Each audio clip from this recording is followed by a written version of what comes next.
देखिए, अच्छा बेटा देखिए ध्यान से बेटा प्लीज़, और बातें नहीं कर। देखिए हम लोग डाइलेक्ट्रिक पढ़ लें। सबसे पहली बात तो बेटा जो डाइलेक्ट्रिक होता है वो क्या होता है इसको समझ लीजिए। देखिए आराम से, और हम लोग बेटा प्लीज़ बातें नहीं करो और आराम से समझो, डाइलेक्ट्रिक समझ लो ताकि क्वेश्चन आराम से बना सको। सुनिए बेटा ध्यान से, हम लोग कैपेसिटर में डाइलेक्ट्रिक भरते हैं। सवाल उठता है क्यों? अगर हम कैपेसिटर में डाइलेक्ट्रिक भरते बेटा तो हम डाइलेक्ट्रिक भरने से ये देखते हैं कि कैपेसिटर की कैपेसिटी बढ़ जाती है, वो पहले से ज़्यादा चार्ज स्टोर करेगा, वो पहले से ज़्यादा एनर्जी स्टोर करेगा, इसलिए हम लोग कैपेसिटर में डाइलेक्ट्रिक को भरते हैं। सवाल ये उठता है पहले कि व्हाट इज़ डाइलेक्ट्रिक, डाइलेक्ट्रिक कहते किसे हैं? हम लोग बोलते हैं डाइलेक्ट्रिक एक ऐसा इंसुलेटर होता है विच कैन बी पोलराइज, यानी हर इंसुलेटर डाइलेक्ट्रिक नहीं है, हर इंसुलेटर डाइलेक्ट्रिक नहीं है। हर इंसुलेटर मेरा कहने का मतलब है कि वही इंसुलेटर डाइलेक्ट्रिक है जो पोलराइज हो सकता है। पोलराइजेशन का मतलब अभी समझेंगे हम लोग। तो हम बोलते हैं the insulator which can be polarise, the insulator which can be polarised, उसे हम बोलते हैं dielectric. Which can be polarised, which can be polarised, उसे हम क्या बोलते हैं बेटा? डाइलेक्ट्रिक। चलो भाई ठीक, आराम से सुनिए प्लीज़। यानी वो इंसुलेटर जो पोलराइज हो सकता है उसे हम बोलते हैं डाइलेक्ट्रिक। अब क्या होता है बेटा कि जो डाइलेक्ट्रिक होता है वह दो तरह का होता है। आराम से पूरी बात सुनते चलना, बेसिक कॉन्सेप्ट है, समझ लो। देखिए डाइलेक्ट्रिक जो है वो दो तरह का होता है। एक होता है नॉन पोलर डाइलेक्ट्रिक, एक होता है नॉन पोलर डाइलेक्ट्रिक। आराम से सुनना, नॉन पोलर डाइलेक्ट्रिक, और दूसरा होता है बेटा पोलर डाइलेक्ट्रिक। सुनिए, नॉन पोलर डाइलेक्ट्रिक और दूसरा होता है पोलर डाइलेक्ट्रिक। बहुत ही साफ साफ समझ लो बेटा, देखिए ध्यान से। नॉन पोलर और पोलर डाइलेक्ट्रिक, इसमें क्या होता है बेटा कि जैसे मैंने एज्यूम करा this is the dielectric, this is the dielectric, मान लीजिए बेटा, बात नहीं करो, ज़रा समझ लेने दो, बाकी सबको सीखना पढ़ना भी तो है। देखिए ये डाइलेक्ट्रिक है।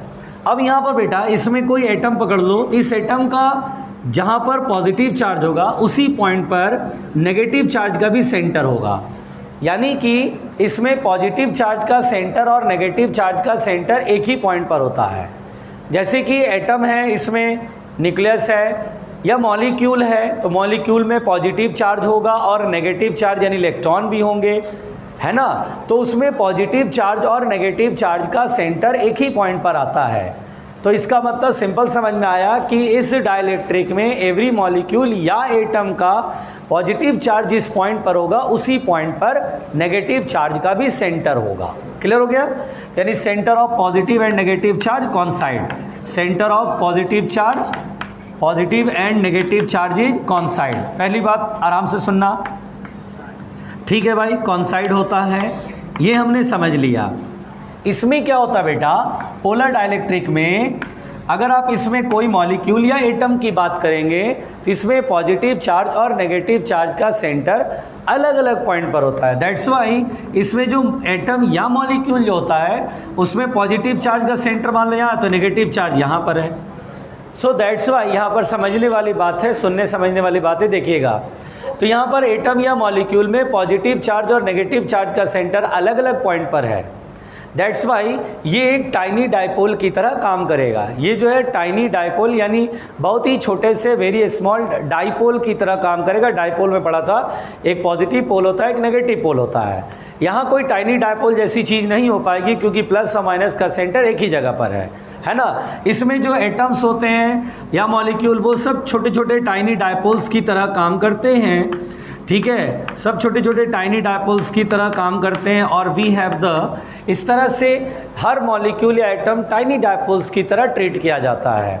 तो यहाँ पर हम बोलते हैं centre of negative and positive does not कॉन्साइड, negative and positive do not कॉन्साइड। ठीक है बेटा, यहाँ कॉन्साइड नहीं होता है, यहाँ पर कॉन्साइड होगा, ठीक है। इसीलिए इसका नाम पड़ा पोलर, यानी इसमें पोल्स होते हैं। एक मॉलिक्यूल के अंदर आप देखेंगे पॉजिटिव और negative pole, there is some dipole moment. Clear? उसके बाद बेटा अगर मेरे से पूछा जाए कि भैया चलो इसका एक मॉलिक्यूल का डायपोल मोमेंट तो जीरो, पूरे सबस्टेंस का भी तो ज़ीरो, क्योंकि पूरा सबस्टेंस जो मॉलिक्यूलों से मिलकर बना है, हर मॉलिक्यूल में कोई डायपोल मोमेंट है नहीं, तो पूरे सबस्टेंस का ज़ीरो। तो अगर मुझसे बोले एक मॉलिक्यूल का तो इट इज़ ज़ीरो, पूरे सबस्टेंस का तो हम बोलेंगे जीरो, पूरे मीडियम का जीरो। बेटा बात नहीं करो, यहाँ तक आवाज़ आ रही है, शांत तो रह लो। अब देखिए यहाँ पर एक मॉलिक्यूल का डायपोल मोमेंट पूछा जाए तो हम बोलेंगे होगा, बिल्कुल होगा, यानी नॉट इक्वल टू ज़ीरो, मतलब ज़ीरो नहीं होगा, कुछ होगा। लेकिन क्या होता बेटा, पूरे वॉल्यूम में ये जो डायपोल्स होते हैं वह रैंडमली ओरिएंटेड होते हैं, कोई इधर है, कोई इधर है, कोई इधर है, कोई इधर है। तो पूरे मीडियम का अगर डायपोल मोमेंट पूछा जाता है तो हम क्या बोलते हैं, जीरो। तो हम बोलेंगे पूरा सबस्टेंस यानी पूरा मीडियम का क्या होगा, तो हम बोलेंगे सर जीरो होगा। तो सबसे पहली बात तो ये नॉन पोलर और पोलर जो अलग अलग टाइप बताया गया है वो बहुत सिंपल है, समझ में आ गया। इसमें एक मॉलिक्यूल का डायपोल मोमेंट होता है क्या, तो हम बोलते हैं डायपोल मोमेंट होता ही नहीं है, जीरो होता है। इसमें एक मॉलिक्यूल का होता है तो यस, पूरे मीडियम का जीरो, इसमें भी पूरे मीडियम का, वहाँ जीरो इसलिए क्योंकि प्रत्येक का जीरो है इसलिए पूरे का जीरो। यहाँ पर प्रत्येक का तो है लेकिन चूंकि रैंडम ओरिएंटेशन है तो वेक्टर सब में जीरो आ जाएगा, resultant dipole moment will be zero. बोलो क्लियर हो गया, जरा जल्दी पहुँचो।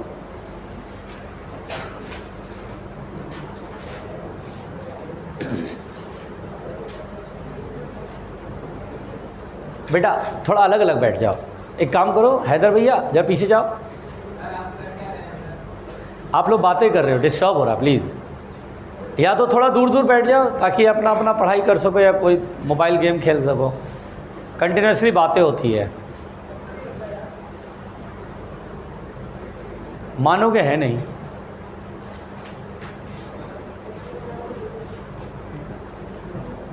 हाँ भाई जल्दी जल्दी प्लीज़, कल तो बहुत लोग छुट्टी पर थे।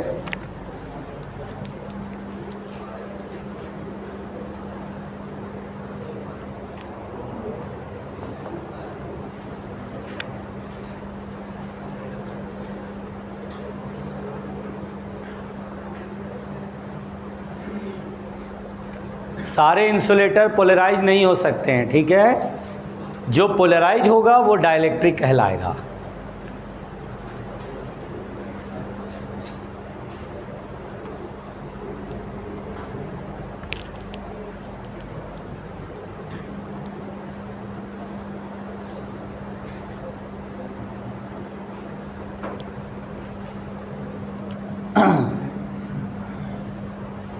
हो गया,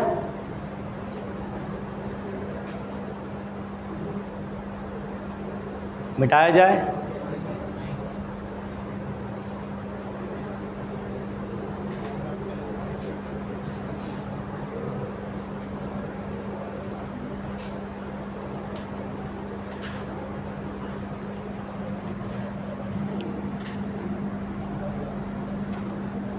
एक तरफ मिटा दो इधर।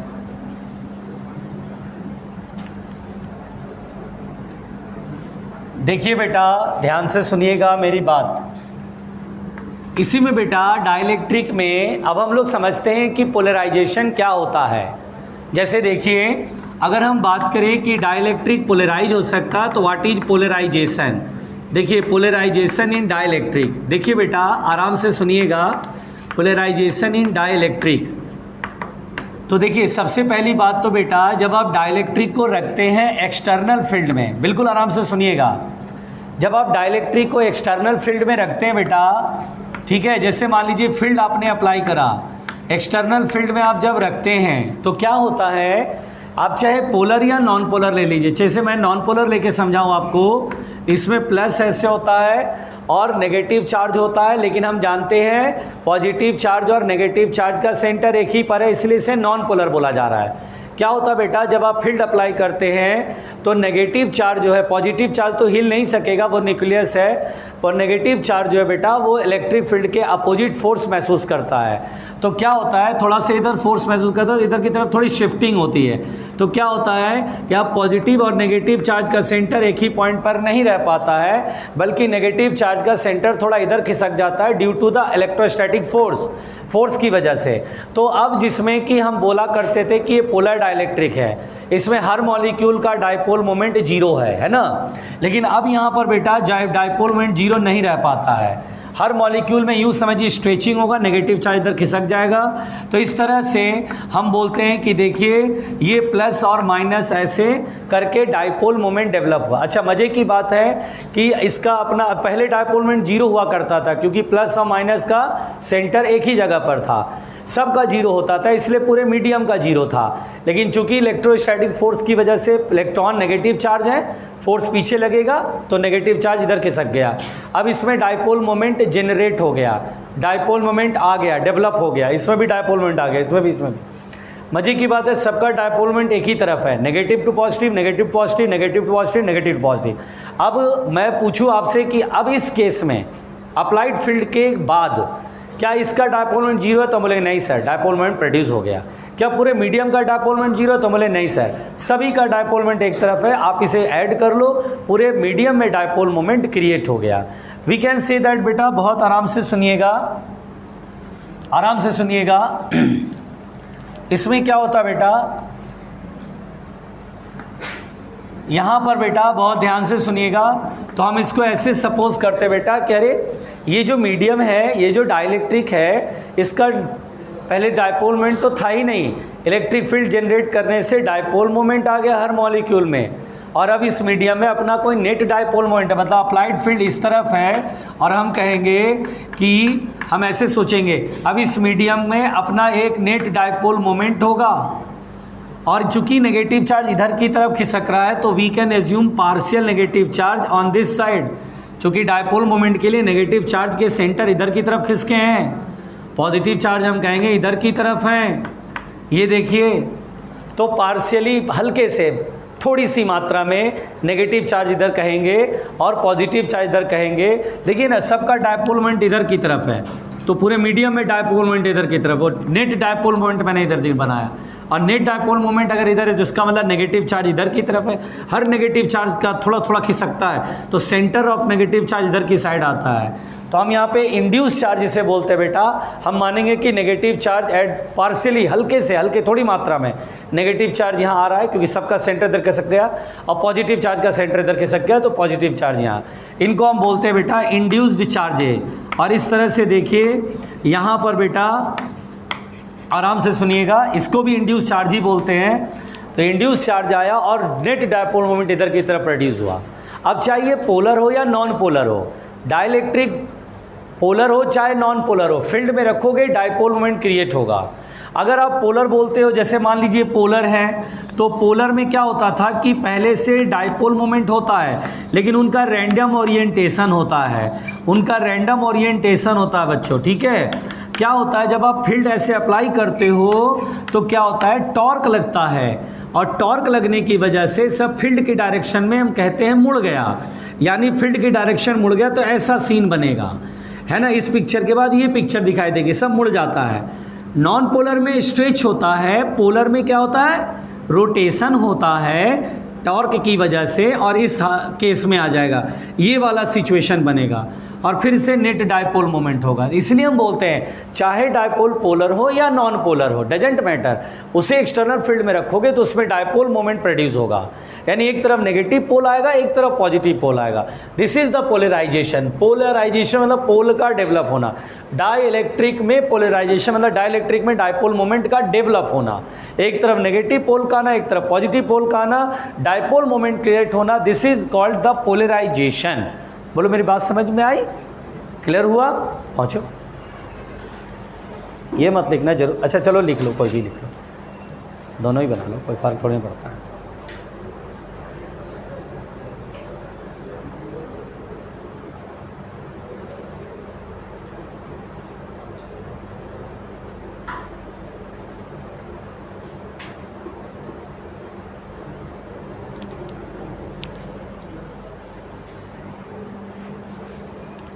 क्वेश्चन आप लोग बना रहे हो कैपेसिटर के?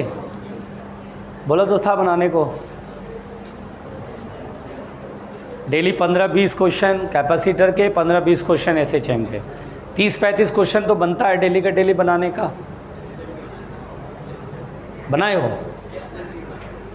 अच्छा वही पूछ रहा हूँ, बनाए हो तो उसको पूछ लेना डाउट आज।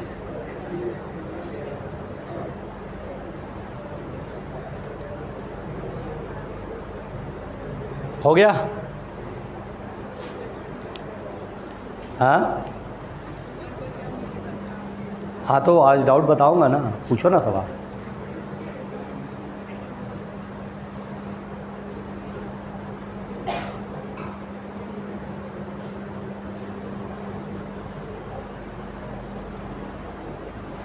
हो गया बच्चों? मिटाया जाए।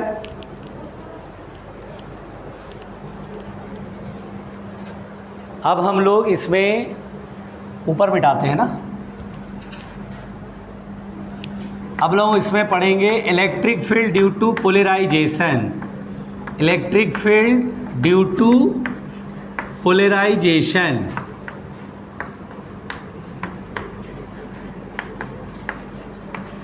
देखिए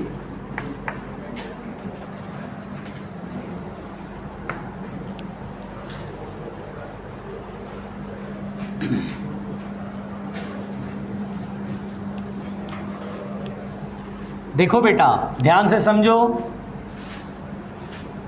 देखिए ध्यान से मेरी बात समझिए। Electric field due to polarisation, तो ध्यान से समझिए। मान लीजिए बेटा ये डाइलेक्ट्रिक है, मान लीजिए ये डाइलेक्ट्रिक है। आराम से समझिएगा। पहले जब आप इसे एक्सटर्नल फील्ड में रखते हैं, जब आप इसे एक्सटर्नल फील्ड में रखते हैं, ठीक है भाई, एक्सटर्नल फील्ड में रखा, we say that partial negative charge here appear on this surface and partially positive charge appear on this surface। क्या होता है बेटा कि यहाँ पर अगर आपने फील्ड अप्लाई करा तो फील्ड अप्लाई करने की वजह से पोलराइजेशन हुआ। नाम से सुनो, पोलराइजेशन हुआ मतलब पोल डेवलप हुए। एक तरफ नेगेटिव चार्ज इंड्यूस हुआ तो ये सरफेस नेगेटिवली चार्ज हुआ, पार्शियली पॉजिटिव चार्ज उतना ही इधर आया, नेगेटिव और पॉजिटिव पोल हैं, we get the dipole moment. अब टॉपिक लिखा electric field due to polarisation, polarisation की वजह से फील्ड। अब अंदर के किसी पॉइंट को देखो, ये डाइलेक्ट्रिक के अंदर कोई पॉइंट है, यहाँ पर बेटा दो फील्ड होगा। आप बोलेंगे कैसे सर, फील्ड तो एक ही अप्लाई किया है, दो फील्ड कैसे होगा? तो देखो कैसे हो रहा है। इलेक्ट्रिक फील्ड ये तो अप्लाई हुआ है जो कि हर पॉइंट पर रहेगा। ये फील्ड केवल बाहर बाहर मत समझना, अंदर अंदर हर जगह डेवलप हुआ है, हर पॉइंट पर फील्ड है। ठीक है, ये मैं दिखा रहा हूँ केवल ऐसे, बाहर बाहर मत समझना, फील्ड हर जगह है। तो इस पॉइंट पर ये फील्ड अप्लाइड फील्ड है, एक्सटर्नल फील्ड। और सोच के देखिए, ये माइनस है, ये पॉजिटिव है। जैसे सोच के देखिए, ये कैपेसिटर में प्लेट में ये नेगेटिव प्लेट है और ये पॉजिटिव प्लेट है। प्लस की वजह से यहाँ पर फील्ड इधर और नेगेटिव की वजह से फील्ड इधर, यानी टोटल फील्ड एक इधर की तरफ क्रिएट होगा बेटा। ये जो फील्ड आया हो किसकी वजह से? तो ये जो इंड्यूस चार्ज है जो डेवलप है उसकी वजह से फील्ड है। देखिए प्लस से अवे नेगेटिव की तरफ टोटल फील्ड। ये जो फील्ड है बेटा, this is the field due to polarisation. जब यहाँ पोल डेवलप हुए नेगेटिव और पॉजिटिव तो उसकी वजह से ये एडिशनल फील्ड, एक्स्ट्रा फील्ड ये डेवलप हुआ है। This field is said to be the electric field due to polarisation. ये पोलराइजेशन का फील्ड है जो कि ऑलवेज अपोजिट होता है एक्सटर्नल फील्ड के, हमेशा एक्सटर्नल फील्ड के अपोजिट होगा। अच्छा, ये पोलराइजेशन की वजह से फील्ड है, क्योंकि जब तक ये नेगेटिव और पॉजिटिव नहीं आते तो ये फील्ड में नहीं आता। नेगेटिव और पॉजिटिव आए हैं तो ये फील्ड क्रिएट हुआ है। तो this field is called electric field due to polarisation. यहाँ पर बेटा समझने वाली बात ये है, क्योंकि ये पॉजिटिव चार्ज थोड़े अमाउंट में, नेगेटिव चार्ज भी थोड़े अमाउंट में पार्शियली है, तो ये जो फील्ड ड्यू टू पोलराइजेशन है वो बहुत ज़्यादा स्ट्रॉन्ग नहीं रह पाता है। मतलब ये 10 है तो ये 1 होगा, 2 होगा, ऐसे मान के चलना। मतलब एक्सटर्नल फील्ड से हमेशा कम ही रहेगा, ठीक है ना। तो यहाँ पर ये electric field due to polarisation है which is lesser than the external field. लेकिन सोचिए ये डाइलेक्ट्रिक है तो ऐसा होता है। अब यही अगर सोचिए, मैं बोलता ये मेटल का होता, तो मेटल में क्या होता है बेटा कि जब आप यहाँ पर, ये मेटल का बना है, कंडक्टर है बेटा, जब आप यहाँ पे फील्ड अप्लाई करते हैं तो क्या होता है कि फील्ड अप्लाई करते ही बहुत सारा नेगेटिव यहाँ पे आ जाता है। यहाँ पर इंडक्शन कहलाता है, इसको बोलते हैं इंडक्शन, इसको बोलते हैं polarisation. Polarisation just like induction का छोटा भाई, ऐसे समझ के चलना। बट इंडक्शन जो है देखिए बहुत सारा नेगेटिव चार्ज इधर, बहुत सारा पॉजिटिव चार्ज इधर, तो मेटल के केस में हम इसे इंडक्शन बोलते हैं, है ना। कभी कभी पुअर, जैसे पोलराइजेशन को पुअर इंडक्शन भी बोल दिया जाता है कि डाइलेक्ट्रिक में ना पुअर इंडक्शन टेक्स प्लेस। अच्छा पुअर इंडक्शन, अच्छा ये तो पोलराइजेशन ही हुआ, नेगेटिव इधर थोड़ा सा आया, पॉजिटिव इधर थोड़ा सा आया। मेटल में क्या होता है, फ्री इलेक्ट्रॉन्स होते हैं, कोई इलेक्ट्रॉन बाउंडेड नहीं होता है, बहुत सारे फ्री इलेक्ट्रॉन्स होते हैं। तो यहाँ पर आता है नेगेटिव चार्ज, ढेर सारा नेगेटिव इधर, ढेर सारा पॉजिटिव इधर, और इतना सफिशिएंट अमाउंट में आता है कि जितना अप्लाइड फील्ड है, अगर अप्लाइड फील्ड की वैल्यू 10 है तो उतना ही फील्ड उल्टे डायरेक्शन में डेवलप होता है 10, और दोनों कट के 0 हो जाता है। तो मेटल के अंदर टोटल फील्ड 0 हो जाता है। यहाँ भी एक्सटर्नल फील्ड के अपोजिट फील्ड है, लेकिन ये फील्ड को पोलराइजेशन के वजह से फील्ड नहीं कहते हैं, हम बोलते हैं ये field due to the induction develop हुआ है। डाइलेक्ट्रिक में हम इस फील्ड को बोलते हैं electric field due to polarisation. और बेचारा ये ज़्यादा मजबूत नहीं रह पाता, क्यों?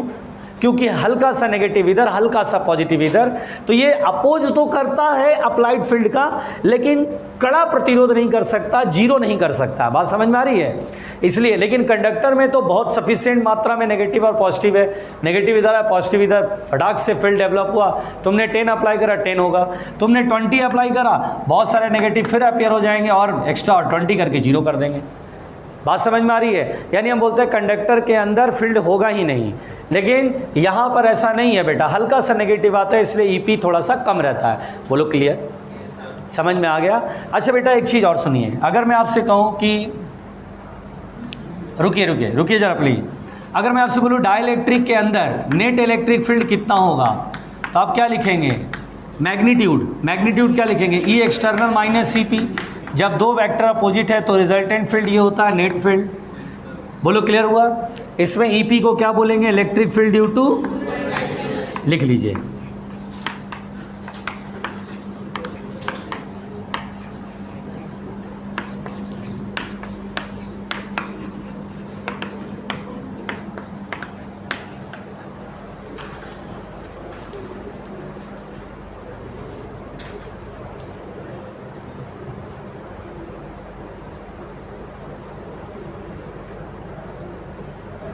अरे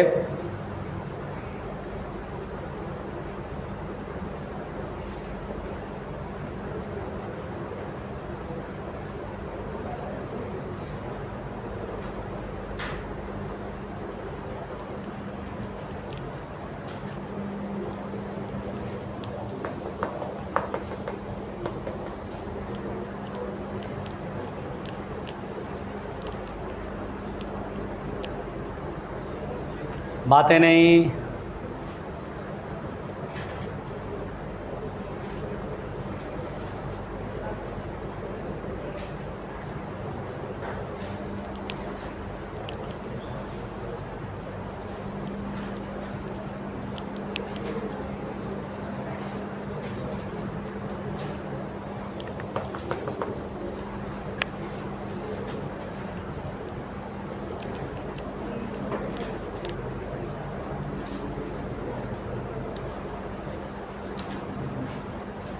मिटाए, मिटा दो बेटा। देखिए यहाँ पर, अरे टॉपिक मिटा रहा हूँ भाई, अब ये मत बोलना ये भी नहीं लिखे। Die electric constant,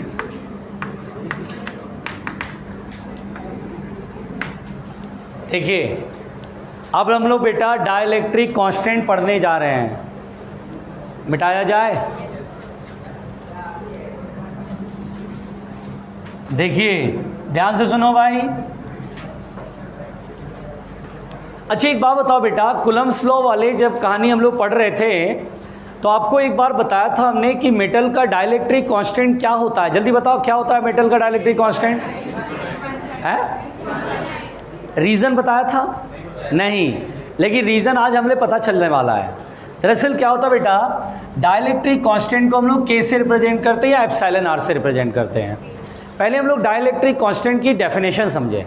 dielectric constant क्या डिफाइन किया गया ये सुनना। It is a constant, it is a constant. अगर मैं बोलूँ वाटर का डाइलेक्ट्रिक कांस्टेंट 81 है तो फिर वो 81 है, आप फील्ड अप्लाई करो नहीं करो, ज़्यादा करो कम करो, मतलब नहीं, 81 है तो 81 ही आएगा। ये देखा गया बेटा कि डाइलेक्ट्रिक कांस्टेंट का पहले डेफिनेशन है कि external field upon net field, E external upon E net, ये ratio for a given medium is always constant. तुम ज़्यादा फील्ड अप्लाई करोगे तो पोलराइजेशन का भी फील्ड थोड़ा सा बढ़ेगा, क्योंकि फील्ड बहुत ज़्यादा डेवलप करेंगे तो मान लो कि नॉन पोलर है तो नेगेटिव भी खींचेगा ज़्यादा, तो हल्का सा नेगेटिव चार्ज यहाँ बढ़ जाएगा, तो पोलराइजेशन का भी फील्ड बढ़ जाएगा। तो ये देखा गया बेटा कि dielectric constant, it is a constant quantity for a given medium, it is defined as the कि ratio of external field upon the net field in the medium. तुमने जितना फील्ड अप्लाई करा upon the net field in the medium, ये ratio हमेशा constant आता है। ध्यान देना, दरअसल क्या होता है, ये के बराबर आप लिखते हैं E external that is applied field, और नेट फील्ड हम लोग क्या लिखते हैं, E external minus E P, E external minus E P. This is the dielectric constant. यहाँ पर मजे की बात है बेटा कि k is always greater than 1, यानी k is always greater than और equal to 1। For air it is 1, for air या वैक्यूम, फॉर एयर या वैक्यूम इट इज़ 1। एयर या वैक्यूम के लिए k की वैल्यू 1। अब सोचो मेटल, मेटल में क्या होगा बेटा, मेटल अगर रहता है तो मेटल के अंदर जितना भी फील्ड अप्लाई कर दो उतना ही फील्ड ये भी हो जाता है, नेट फील्ड क्या हो जाता है, जीरो। तो जब तुम यहाँ जीरो करते हो तो ये external upon zero becomes infinite. तो फॉर मेटल, ये जो मेटल होता है बेटा, मेटल के केस में यानी कंडक्टर के केस में इट इज़ इनफाइनाइट, और ये रीज़न अब आपके सामने है कि क्यों होता है इनफाइनाइट। अरे मेरी बात समझ में आ रही है। और वही अगर मान लीजिए any dielectric medium, any dielectric medium, कोई भी डाइलेक्ट्रिक मीडियम होगा, k की वैल्यू हमेशा 1 से बड़ा होगा बेटा। कभी भी डाइलेक्ट्रिक मीडियम की डाइलेक्ट्रिक कांस्टेंट कभी भी 1 से कम हो ही नहीं सकती है। 1 तो एयर के लिए होती है, 1 से बड़ा ही होएगा। वाटर एक कंडक्टर नहीं है, वाटर एक डाइलेक्ट्रिक है। बहुत लोग बोलते हैं अरे सर वाटर तो सर करंट पास कर जाएगा, just like conductor current pass कर जाएगा। इंसुलेटर किसे बोलते हैं, which can not conduct electricity. Water हम बोलेंगे कि वाटर कंडक्टर है या इंसुलेटर है, तो बोलेंगे इंसुलेटर है, मतलब वो इंसुलेटर में भी डाइलेक्ट्रिक है। तब बोलेंगे सर वाटर इंसुलेटर, कभी ज़रा छूता हुआ तार जो है, सॉरी छूता हुआ तार को छू लो गिले पैरों से, ठीक है, पानी वानी टच कर रहा हो, फिर तुम्हें बताएगा क्या खेल है इसके अंदर। ठीक है, लिखो। अभी बताता हूँ कि वाटर कैसे डाइलेक्ट्रिक है ना। आराम से आराम से, आज निहारिका नहीं आई है ना, या पानी का बोतल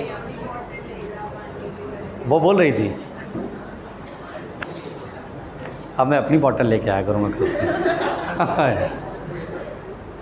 प्यास लगने लगता है, गर्मी आ गई ना।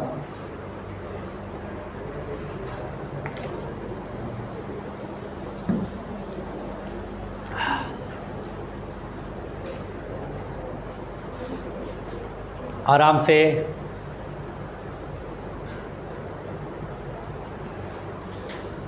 अरे रे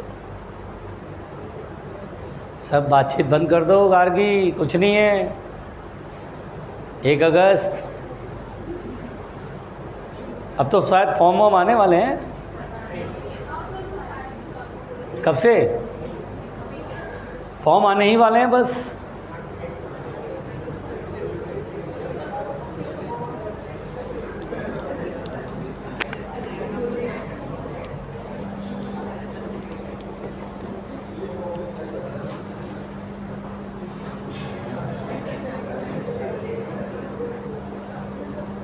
अरे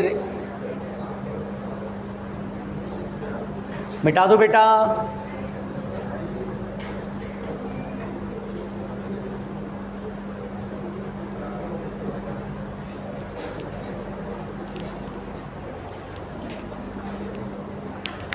चलिए मिटा देते हैं, ठीक है।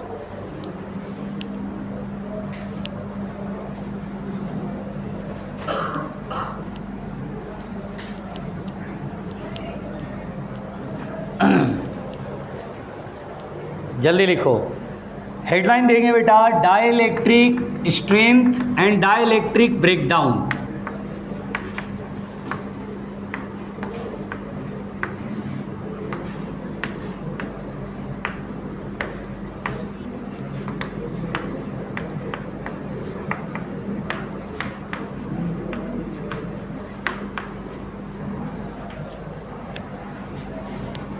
देखिए सुनिए बेटा, सुनिए, समझने वाली चीज़ है, समझ लीजिए, क्वेश्चन आएगा, आपको दिक्कत नहीं आएगी, आराम से सुनिए। देखिए आराम से समझिए, देखिए बेटा सुनिए, आराम से सुनिए। डाइलेक्ट्रिक ब्रेकडाउन या डाइलेक्ट्रिक एंड डाइलेक्ट्रिक स्ट्रेंथ, पहले सुनिए। डाइलेक्ट्रिक ब्रेकडाउन क्या होता है बेटा कि हर डाइलेक्ट्रिक की अपनी एक स्ट्रेंथ होती है और उसके बाद ब्रेकडाउन होता है। पहले डाइलेक्ट्रिक ब्रेकडाउन समझ लें।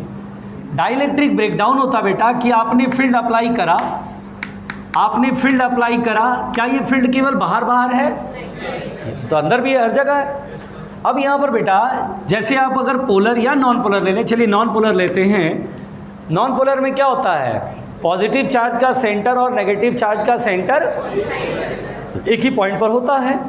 नेगेटिव चार्ज चूंकि इस फील्ड की वजह से फोर्स लगेगा, पॉजिटिव पर भी फोर्स लगेगा, लेकिन चूंकि क्रिस्टल स्ट्रक्चर तो नहीं बदल सकता है ना, तो ये नेगेटिव चार्ज जो है वो खिसकेगा पीछे की तरफ। बोलो क्लियर?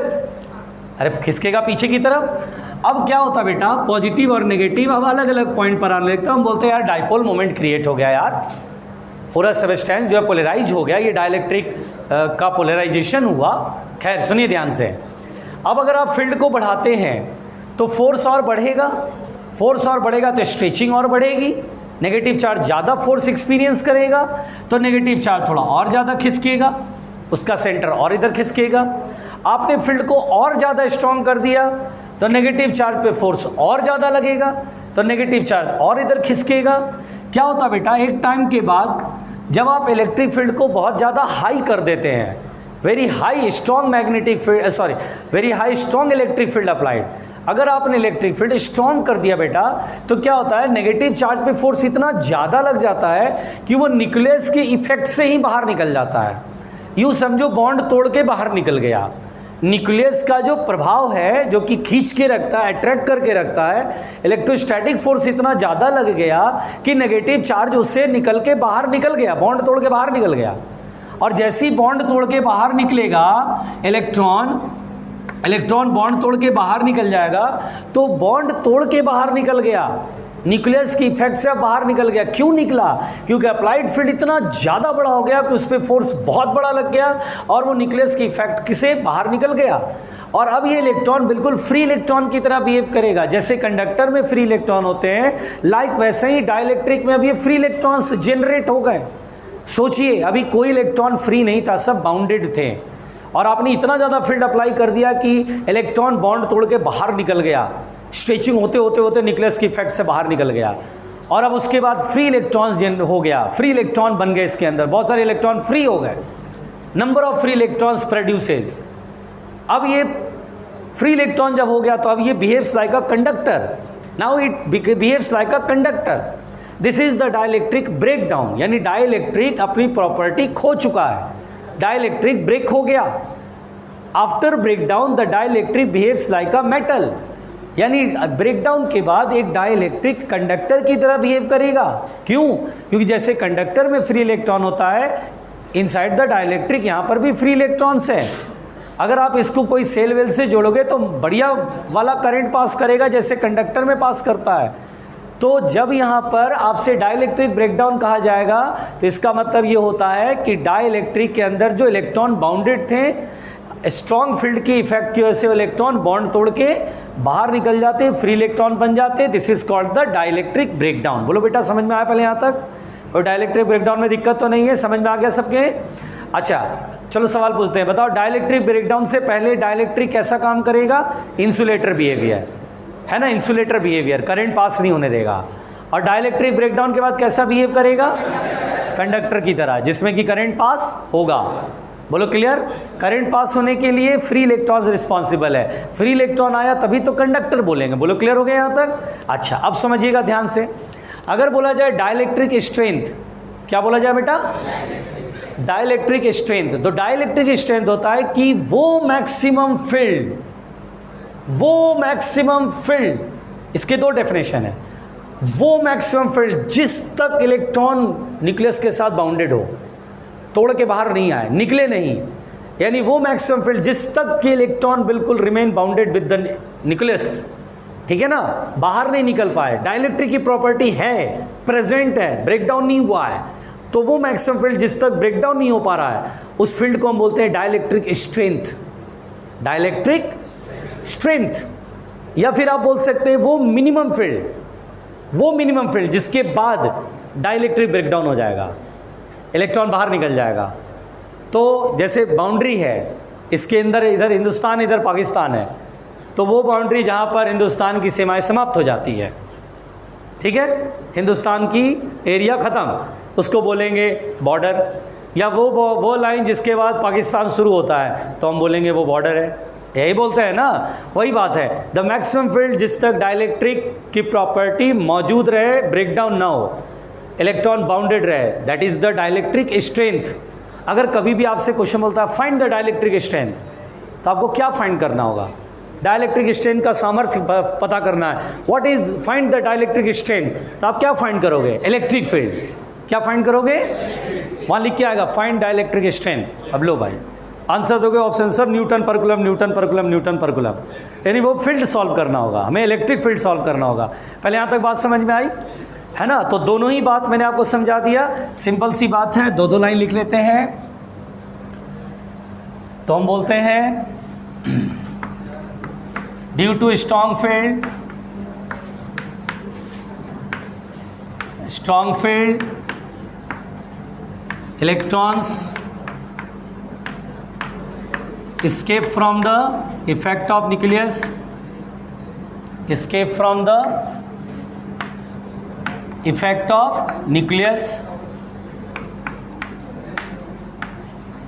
बेटा बात नहीं करो। दिस इज डाइलेक्ट्रिक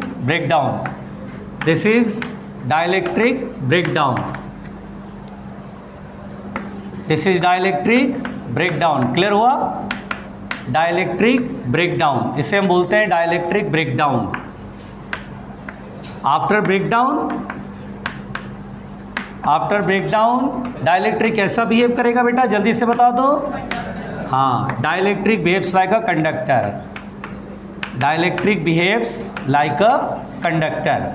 ठीक है, dielectric behaves like a conductor, ये इंपॉर्टेंट पॉइंट है ना। Dielectric behaves like a conductor. Okay, जरा खोलना देख। और डाइलेक्ट्रिक स्ट्रेन क्या है? The maximum field up to which, रख दें, up to which electrons remain bounded.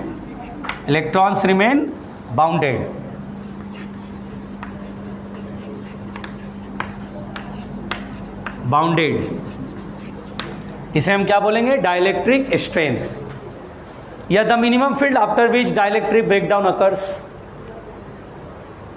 कहानी समझ में आ रही है यहां तक?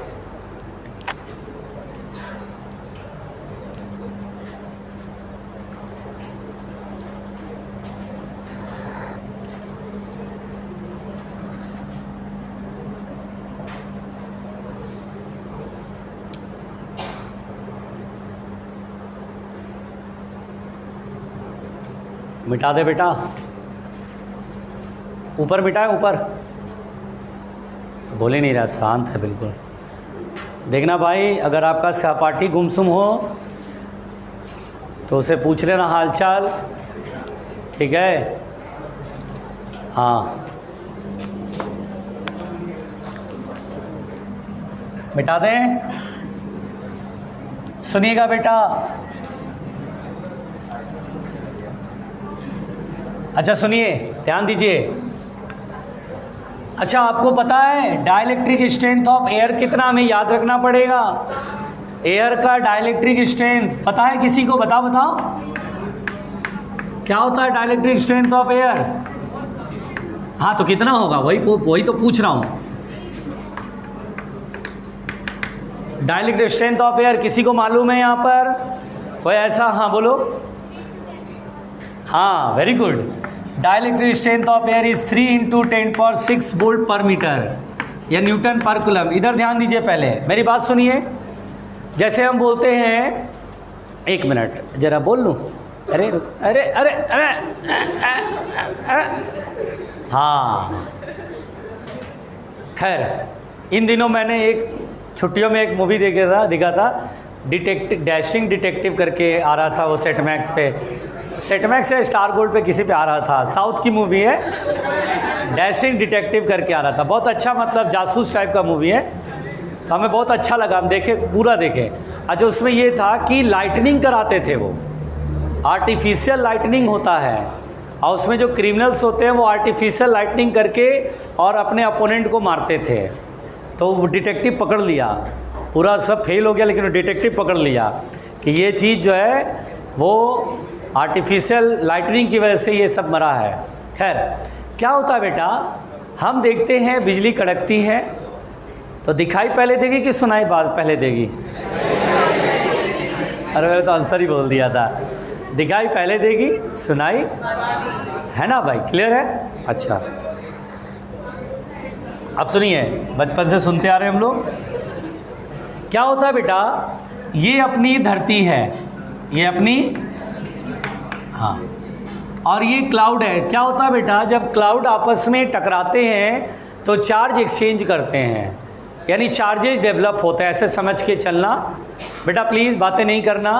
चार्जेज प्रोड्यूस होते हैं। क्या होता है बेटा कि जो पॉजिटिव चार्ज वाले बादल होते हैं वो खतरनाक हैं हम लोगों के लिए, ठीक है? पॉजिटिव चार्ज वाले बादल हम लोग के लिए खतरनाक होते हैं। क्या होता है बेटा कि अर्थ जो है अपना लो पोटेंशियल यानी इलेक्ट्रॉन समझो यहाँ पर है, और पॉजिटिव यहाँ, तो प्लस से minus very high electric field develop होता है। कभी कभी चार्जेज इतने ज़्यादा हो जाते हैं कि ये फील्ड, जैसे ही ये फील्ड 3 × 10⁶ वोल्ट पर मीटर से बड़ा होता है, 3 × 10⁶ वोल्ट पर मीटर से जैसे ही बड़ा होता है, जब तक 3 × 10⁵ है कोई प्रॉब्लम नहीं है, कोई बिजली नहीं गिर रही कहीं, है ना? चलो आराम से, कृपया उसे बंद करें। बिजली का नाम लिया और आवाज़ वैसे ही आया एकदम अचानक से। खैर, अब सुनिए, अब जैसे ये फील्ड चार्ज ज़्यादा आ गया तो 3 × 10⁶ वोल्ट पर मीटर से जैसे ही ज़्यादा होता है बेटा, तो एयर एक डाइलेक्ट्रिक है। अब बीच का जो एयर है बेटा, अरे ये जो एयर है बेटा वो डाइलेक्ट्रिक होता है, और इसकी डाइलेक्ट्रिक स्ट्रेंथ है 3 × 10⁻। इससे ज़्यादा होने पर क्या होगा, एयर के मॉलिक्यूल जैसे ऑक्सीजन है उसमें से इलेक्ट्रॉन निकल जाएगा और पॉजिटिव और नेगेटिव आयंस बन जाएंगे, पॉजिटिव और नेगेटिव आयंस बन जाएंगे। अब ये पॉजिटिव और नेगेटिव आयंस जो होंगे फ्री, जिससे इलेक्ट्रॉन निकलेगा वो इलेक्ट्रॉन निकला, और जिससे इलेक्ट्रॉन निकला पॉजिटिवली चार्ज है।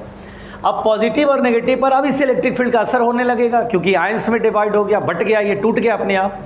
तो क्या होता है बेटा, नेगेटिव चार्ज है वो प्लस की तरफ भागेगा, इलेक्ट्रिक फील्ड के अपोजिट भागेगा। तो नेगेटिव चार्ज इधर के, ये एक आध दो नेगेटिव थोड़ी ना होगा, पूरा सोचो ऊपर से लेकर के यहाँ तक जितनी भी हवाएं वो सब आयनाइज हो गई, अचानक से 3 × 10⁶ बढ़ते ही आयनाइज हो गई, क्योंकि डाइलेक्ट्रिक ब्रेकडाउन हो गया। अब ये नेगेटिव चार्ज ऊपर जाएगा, पॉजिटिव चार्ज नीचे जाएगा, तो क्या होता बेटा, very high amount of current, ऐसा लगता है कि बिजली गिरना मतलब very high amount of current flows from cloud to the earth. हम बोलते हैं पॉजिटिव चार्ज जिधर जा रहा है उसी डायरेक्शन में करंट बनता है, या नेगेटिव चार्ज जिधर फ्लो होता है उसके अपोजिट डायरेक्शन में करंट बनता है। तो करंट बनता बेटा, यही बहुत तेज़ी से आयंस फ्लो होते हैं, और वही हम बोलते हैं बिजली गिर रही है। बात समझ में आ रहा है? इलेक्ट्रोमैग्नेटिक वेव प्रोड्यूस होता है, साउंड प्रोड्यूस होता है, साउंड हमें देर से सुनाई देता है, इलेक्ट्रोमैग्नेटिक में जो लाइट प्रोड्यूस हो रहा है वो हमें जल्दी दिख जाता है, ठीक? तो वही जो है बेटा, इसको बोलते हैं लाइटनिंग, कि लाइटनिंग हुआ भैया, बिजली गिरी, और इतना ज़्यादा एनर्जी, इतना ज़्यादा करंट होता है कि कोई आदमी पे गिर जाए तो आदमी राख, घर पे गिर जाए तो घर जल के स्वाहा, ऐसा ही होता है भाई ये। और हम लोग अखबारों में कितनी बार पढ़े हैं, ऐसा कितनी बार हमने अखबारों में पढ़ा है कि एक खेत में लोग काम कर रहे थे, बिजली गिरी और 2-3 को निपटा दी, ऐसा कई बार हमने पढ़ा अखबारों में, ठीक है? प्लीज़ मेरी बात सुनिए। तो सबसे पहली बात तो dielectric strength of the air आपको मालूम पड़ गया। अब जैसे एक सवाल है बेटा, इसको सुनिए, ये क्वेश्चन है, ध्यान से सुनिए, ध्यान से मेरी बात समझिए जो मैं समझा रहा हूँ। अब आपसे बोलेगा, रुको रुको भाई रुको, अब आपसे बोलेगा कि एक मेटल स्फेयर है, विवेक भैया आप जरा प्लीज़ वहाँ से उठिए, आप मेरे बड़े प्यारे छात्र हैं। वो आया नहीं आया? अच्छा प्यारे छात्र हैं आप, उठिए जरा उठिए, आप उठिए, अरे आपका सच सम्मान हम बोल रहे हैं, उठिए उठिए जरा उठिए, हाँ बाहर आइए थोड़ा, इधर इधर आइए, और एक काम करिए आप यहाँ बैठिए ना, इनके बीच बैठिए, आइए चाचा चाचा प्लीज़ आप भी उठिए उठिए उठिए, यहाँ आइएगा विवेक भैया, यहाँ आपका भैया इंतज़ार कर रहा है। हाँ ये भैया बोल रहा है, विवेक मेरा भाई है, आजा इधर आजा, हाँ यहाँ बैठना। अरे चाचा बिल्कुल सही जगह चुना है आपने, हाँ आ जाओ यहाँ बैठो, कभी पढ़ भी लिया करो, पापा के सपने को पूरा करने की कोशिश किया करो। आजा बैठ जाइए, बैठ जा, बिठा ले भाई, अच्छा बच्चा है, बिठा ले। अच्छा देखिए सुनिए, अब सवाल क्या बेटा, ये सुनिए, ये मेटल स्फेयर है, 1 मीटर इसका रेडियस है, और मान लो ये एयर में रखा है अभी, बोलेगा मैक्सिमम चार्ज हम इसको कितना दे सकते हैं, मैक्सिमम चार्ज यानी अधिक से अधिक चार्ज, उसके आगे तुम चार्ज दे ही नहीं पाओगे, दोगे तो सब चार्ज उड़ने लगेगा, उड़ करके हवा में पहुंच जाएगा। तो बोला maximum charge given to this sphere कितना होगा, वही चार्ज हमें मैक्सिमम सॉल्व करना है। इस स्फेयर को अधिक से अधिक एक लिमिट तक तुम चार्ज दे सकते हो, उससे ज़्यादा नहीं दोगे। हाँ अगर ये वैक्यूम में है, अगर ये वैक्यूम में है तो तुम चाहे जितना चार्ज दे दो कोई दिक्कत नहीं है, लेकिन अगर ये एयर में है, बाहर एयर है बेटा, तो आपसे पूछा जाएगा मैक्सिमम कितना चार्ज हम इसको दे सकते हैं, इससे ज़्यादा तुम चार्ज दे ही नहीं पाओगे, कुछ भी कर लो चार्ज उड़ जाएगा अपने आप। तो ये कैसे सॉल्व करेंगे, सुनो, हम बोलेंगे सर जैसे जैसे चार्ज देते हैं तो नियर द सरफेस यानी eight the surface electric field हमने पढ़ा था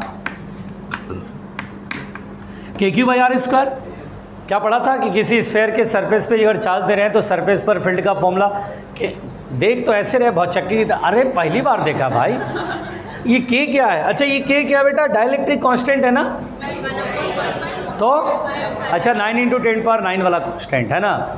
अच्छा ये फील्ड का फॉर्मूला याद है KQ/R², और डेंसिटी के टर्म में याद है क्या था फॉर्मूला, ये तो तुम बुद्धि लगा दी, σ/ε0 होता बस खत्म, σ/ε0। अगर कभी भी चार्ज सरफेस पर यूनिफॉर्मली डिस्ट्रीब्यूट होता है तो electric field at the surface is σ/ε0। ये सब ना पढ़ने का नतीजा है दोस्त। ये नया आप लेके आइए फॉर्मूला सिरजन जरा कॉपी निकालो, सिरजन तुम जरा गॉस एप्लीकेशन ऑफ गॉस, चलो एप्लीकेशन ऑफ गॉस तुम निकालो। अरे तुम डिराइव बाद में करना, जो डिराइव है वो देख लो ना, एप्लीकेशन ऑफ गॉस थ्योरम में आओ। जब इलेक्ट्रिक फील्ड सरफेस, जब चार्ज सरफेस पर डिस्ट्रीब्यूट होता है, हाँ देखो दिखाओ, हाँ क्या लिखा है, तुम क्या बता रही थी, 3σ/4ε0। हाँ तुम क्या बता क्या रही थी, हाँ σr/3ε0, वो था ρr/3ε0 जब चार्ज वॉल्यूम में डिस्ट्रीब्यूट होता है।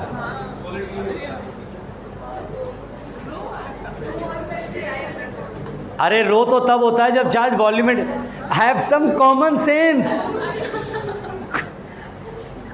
गोबर वाले दिमाग से उम्मीद कर रहे हैं कि वो सिग्मा बोलेगा। कौन सा फॉर्मूला कहाँ, जब भी चार्ज सरफेस पे डिस्ट्रीब्यूट होता है तो वहाँ सिग्मा डिफाइंड होता है, और जब भी चार्ज वॉल्यूम में डिस्ट्रीब्यूट होता है तो वहाँ रो डिफाइंड होता है। बेवकूफ़। देखिए चाचा सुनो, जैसे सुन ही नहीं रहा, पता नहीं कहाँ बुद्धि लगा रहा है। अच्छा जैसे जैसे चार्ज देंगे क्या फील्ड बढ़ेगा? अरे चार्ज दोगे तो फील्ड नहीं बढ़ेगा। अधिक से अधिक फील्ड कितना हो सकता है? 3 × 10⁶। उससे ज़्यादा करोगे तो क्या होगा?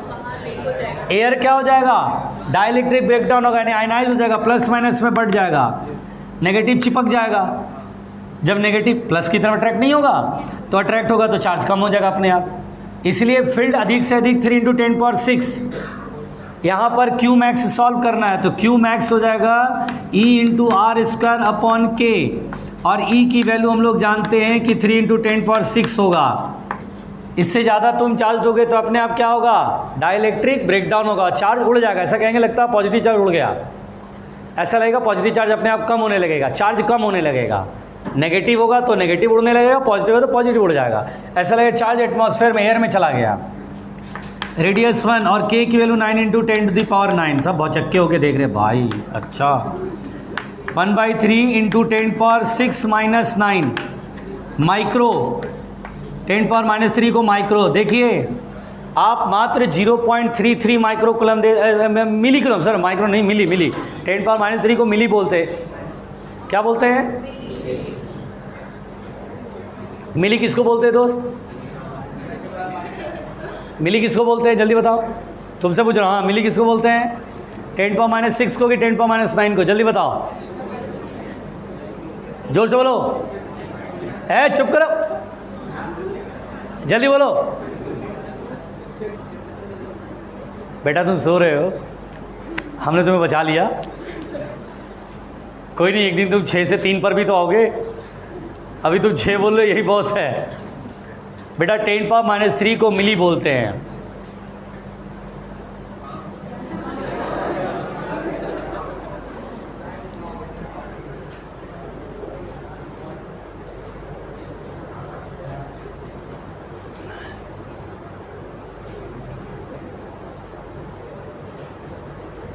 फिजिक्स के सवाल इससे भी डिस्कस कर लो, ये भी पढ़ता लिखता है, एक आध सवाल इसको भी पकड़ा दिया करो। मेरी गलतफहमी है कि तुम पढ़ते लिखते हो? अच्छा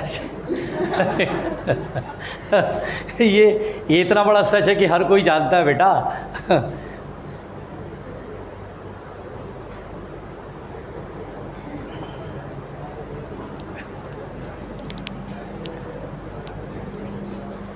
हाँ भाई,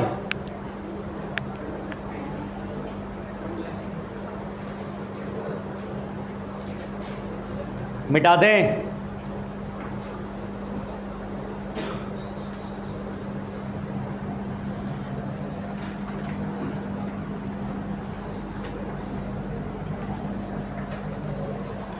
लिखिएगा बेटा,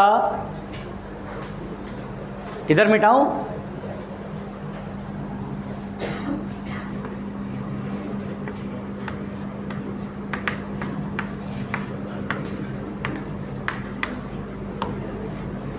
कैपेसिटर फिल्ड विद डाइलेक्ट्रिक।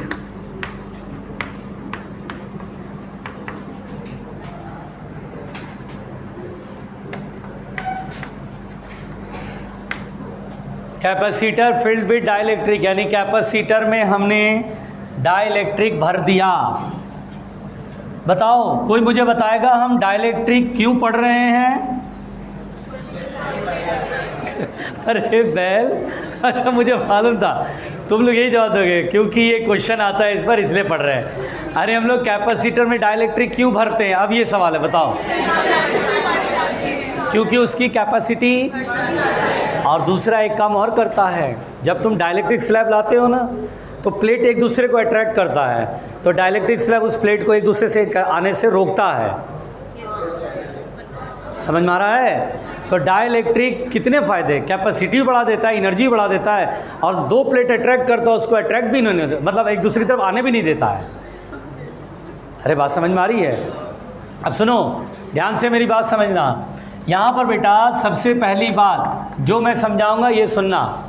जैसे देखिए, अगर बेटा यहाँ पर ये मैंने कैपेसिटर के दो प्लेट लिए बेटा, इसमें मैं डाइलेक्ट्रिक भर रहा हूँ। देखो बेटा, अगर मैं ये डाइलेक्ट्रिक ऐसे भरता हूँ, लेट अस सपोज ए डाइलेक्ट्रिक स्लैब, देखिएगा ध्यान से, ये डाइलेक्ट्रिक स्लैब है, इसका अपना डाइलेक्ट्रिक कांस्टेंट K है, दोनों प्लेट के बीच का डिस्टेंस है D, और स्लैब की थिकनेस है T। तो यहाँ पर बेटा स्लैब भरने से, डाइलेक्ट्रिक स्लैब इंसर्ट करने से इसकी जो कैपेसिटी होगी उसका फॉर्मूला अब हमें डायरेक्ट याद करना है। अपन डेरिवेशन वगैरह में नहीं जाएंगे, अपन डेरिवेशन वगैरह में, हाँ अब सुनिए ध्यान से, यहाँ पर बेटा कैपेसिटी होगी ε0 A upon D - T plus T upon K। ध्यान दीजिए, अब अगर कभी भी बोले कि डाइलेक्ट्रिक भर दिए टी थिकनेस का, what is T? Thickness of the, हाँ देखो कुछ लोग बोले वो शर्माते हैं, thickness of the dielectric slab बोलने में कैसा शर्माना? के क्या है? डाइलेक्ट्रिक, और फॉर्मूला बोलो, C इक्वल टू,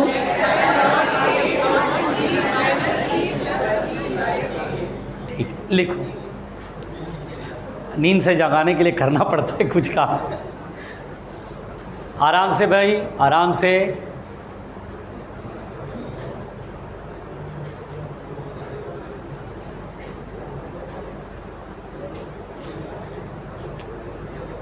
ओहो, आराम से।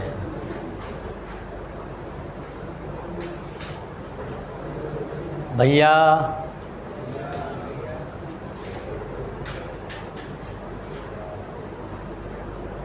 लिख पड़े बेटा, आराम आराम से लिखो एकदम बिल्कुल।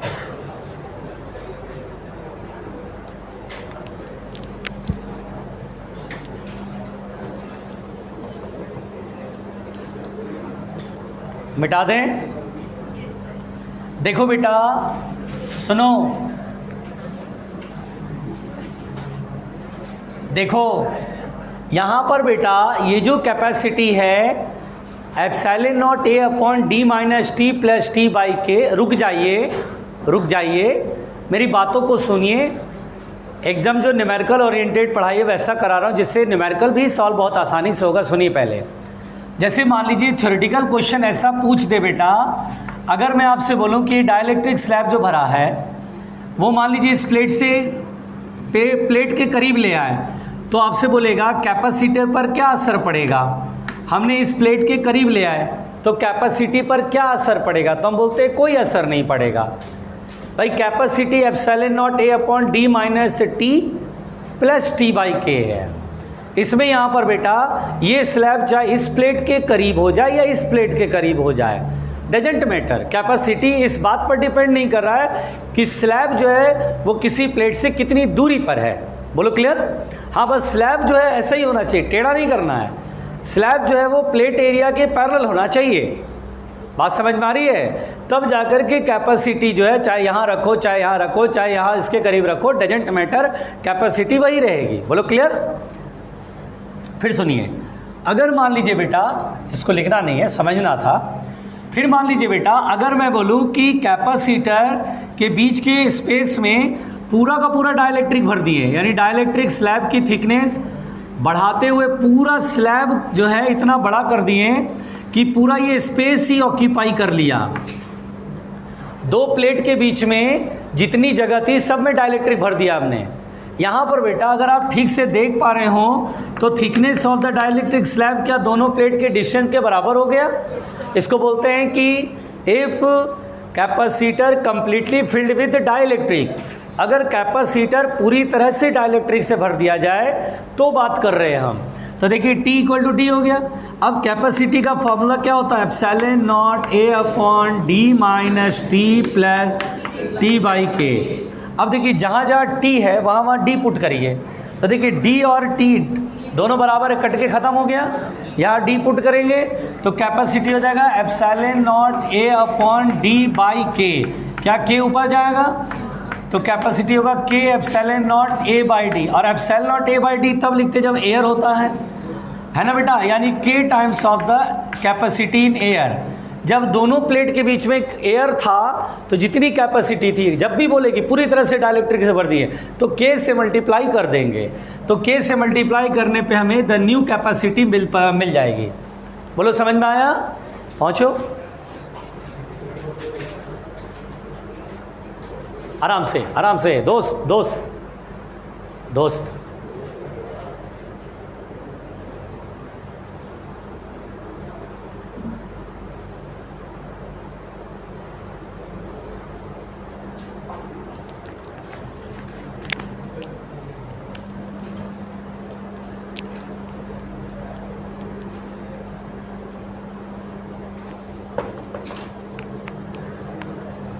आराम से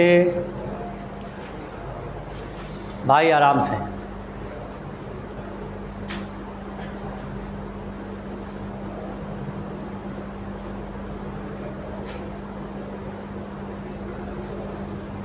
चलो बताए।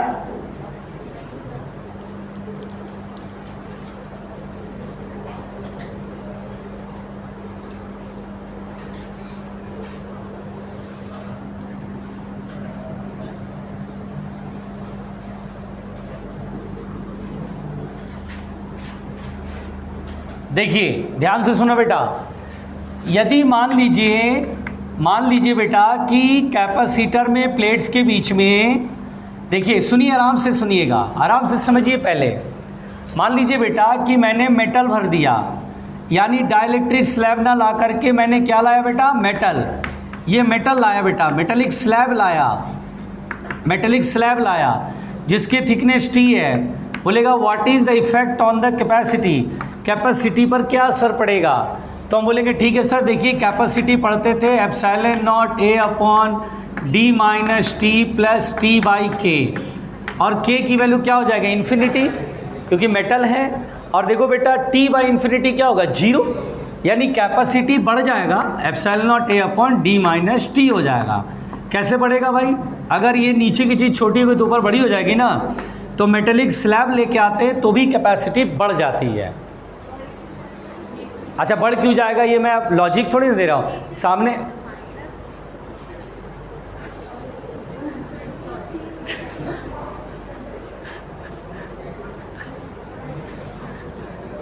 बेटा हॉर्लिक्स बिल्कुल नहीं पी रहे हो क्या, शुरू करो ना जल्दी, हम लोग को बहुत प्रॉब्लम हो जाती है, ठीक है, जल्दी शुरू करो।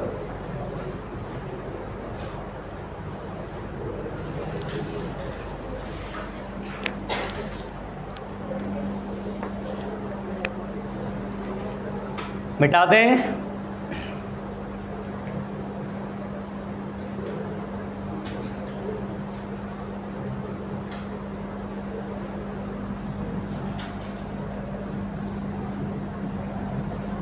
नेक्स्ट पॉइंट बिल्कुल ध्यान से सुनना। हो गया बेटा,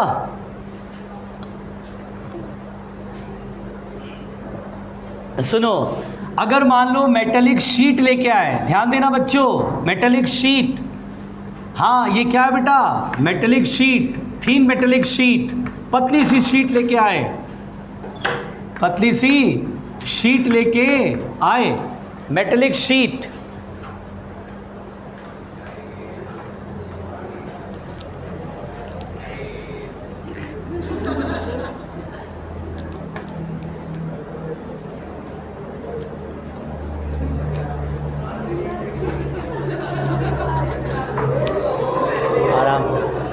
आराम से, ये मेरी मर्सिडीज की चाबी थी। हाँ हाँ भाई, देखिए, अच्छा देखे। अब यहाँ पर बेटा जरा प्लीज़, हाँ बार बार, अब नहीं होगा, टेंशन नहीं लो, आओ मिलकर बंद करें। देखिए हाँ, अच्छा, कंट्रोल योर सेल्फ एंड मुंडी ऊपर करके ध्यान से देखिए इधर। बेटा ये मेटेलिक शीट है, क्या लगता है आपको मेटेलिक शीट की थिकनेस क्या होती है, जैसी शीट बोला तो इसका मतलब थिन हो गया, बहुत पतला, यानी T is very very smaller than D. D क्या है बेटा, what is D, distance between the two plates, और टी क्या है, thickness of the metallic sheet. Obviously ये बहुत छोटा होगा, ये बहुत बड़ा होगा। अब जब मेटेलिक स्लैब लेकर आते हैं तो कैपेसिटी यही होता है ना, इसमें टी बहुत छोटा है, डी मान लो 100 है तो टी है 0.01। तो अगर ये बहुत बड़ा ये बहुत छोटा तो क्या इसे छोड़ सकते हैं, तो यहाँ पर सी क्या अप्रॉक्सीमेटली, जोर से बोलना, क्या c approximately epsilon naught A upon d k ही इक्वल हो जाएगा। अगर कभी आपको एक थ्योरेटिकल छोटा सा अदना सा सवाल, आराम से छोटा सा अदना सा सवाल पूछेगा, अगर हम पैरेलल प्लेट कैपेसिटर के बीच में थीन मेटेलिक शीट लेकर आते हैं तो बताइए कैपेसिटी पर क्या असर पड़ेगा, तो हमारा जवाब है नो इफेक्ट। शीट के लाने से कैपेसिटी पर कोई असर नहीं पड़ेगा।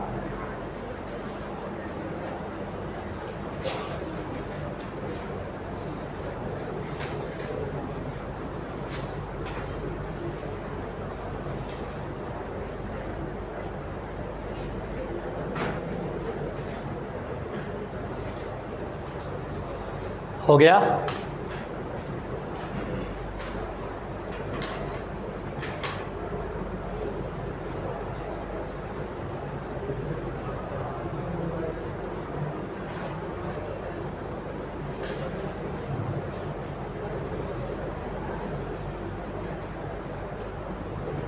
ओ भाई,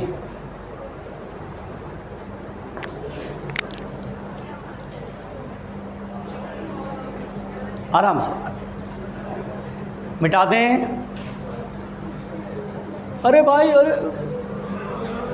अरे अरे अच्छा बेटा, अगर मेटेलिक स्लैब पूरा भर दिया जाए, प्लेट्स के बीच में पूरा मेटल ही भर दिया जाए, ये पूरा मेटल है बेटा, बताओ कैपेसिटी कितनी होगी? जल्दी बताइए। क्या D और T इक्वल हो जाएंगे? और जब D और T इक्वल हो जाएंगे तो कैपेसिटी क्या हो जाएगी? अच्छा, अगर आप थोड़ा सा, जैसे ये कॉमन सेंस वाली बात है, मेरी बात सुनो ना। मैं बोलूँ एक बाल्टी है, 10 लीटर का बाल्टी है, आप उसमें 10 लीटर पानी ज़्यादा नहीं भर सकोगे। आप उसके टैब के नीचे लगाओगे, टैब ऑन करोगे, पानी भरेगा। जैसे ही 10 लीटर पानी भर जाएगा फिर पानी ओवरफ्लो करने लगेगा। 10 लीटर ज़्यादा पानी रख नहीं सकता है। मान लो बेटा, अगर मैं उस बाल्टी में छेद कर दूं बड़ा सा बॉटम पर, उसके तली में, और फिर आप ऊपर टैब ऑन किए, क्या वो बाल्टी कभी भर पाएगी? भाई पानी आ रहा है, पानी निकल रहा है, पानी आ रहा है, पानी निकल रहा है। सोचिए बेटा, अगर आप मेटल भर दिए, इसमें पूरा स्पेस, कोई भी जगह खाली नहीं बची, capacitor completely filled with metal, capacity infinite हो गई। इट मीन्स ये हो गया, आप चार्ज दोगे तो इसका कभी भी फुल चार्ज होगा ही नहीं, इनफाइनाइट कैपेसिटी है। मतलब तुम चार्ज देते जाओ, हाय होगा क्या एक्चुअली में, चार्ज कंडक्ट करेगा, इलेक्ट्रिसिटी पास करने लगेगी।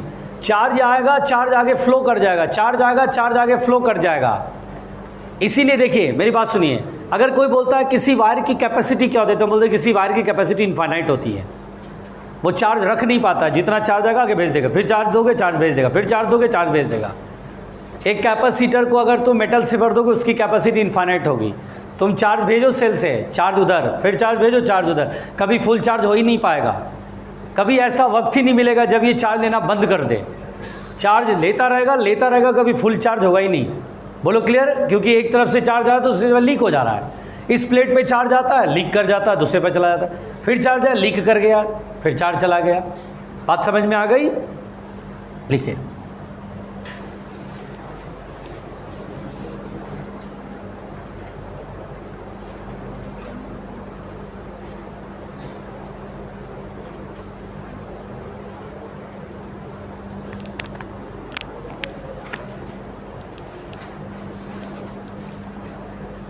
मिटाओ।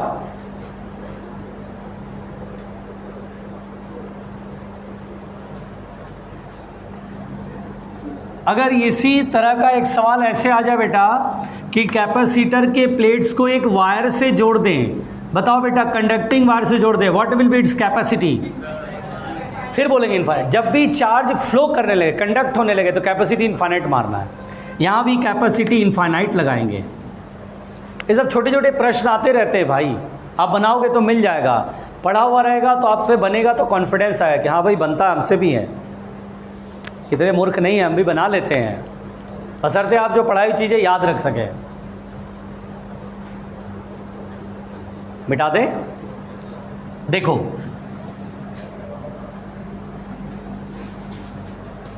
बिल्कुल आराम से सुनो प्यारे उल्लुओं, प्यारे। अच्छा बेटा, अब जो मैं बोलने जा रहा हूँ वो सुनना।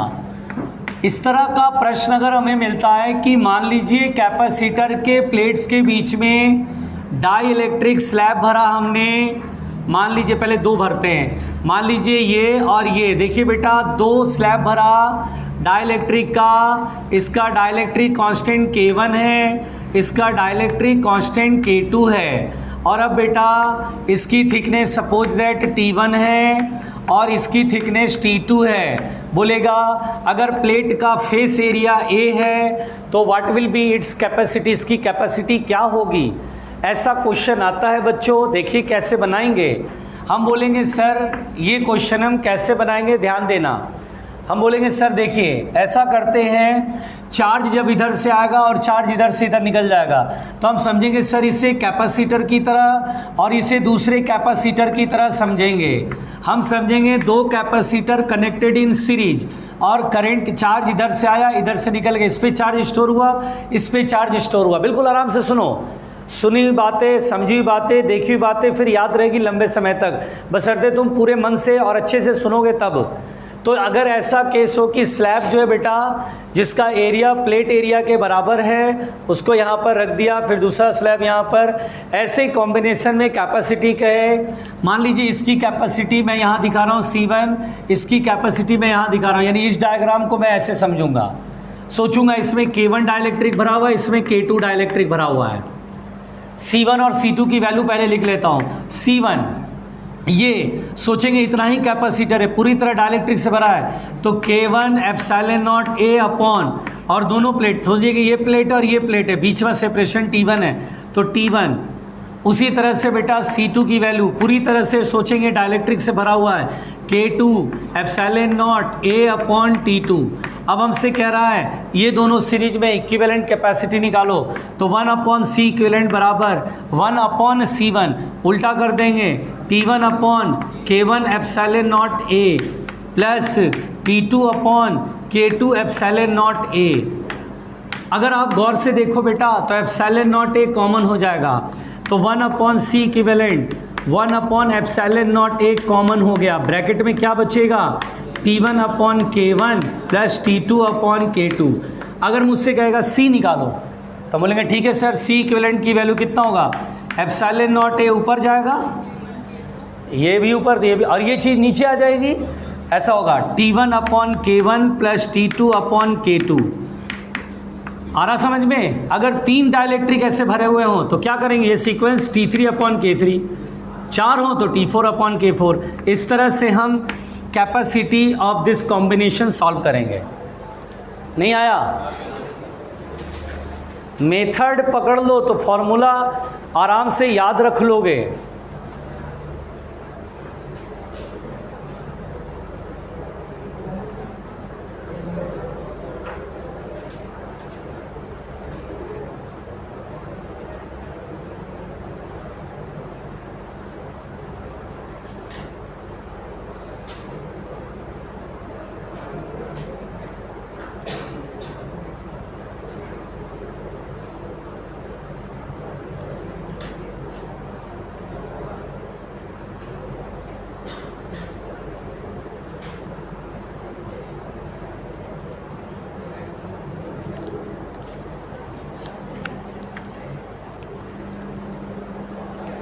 हो गया?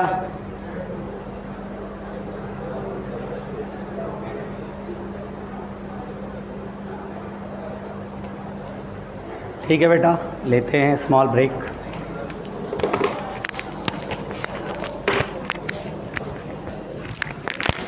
जरा ये बंद कर ध्यान से।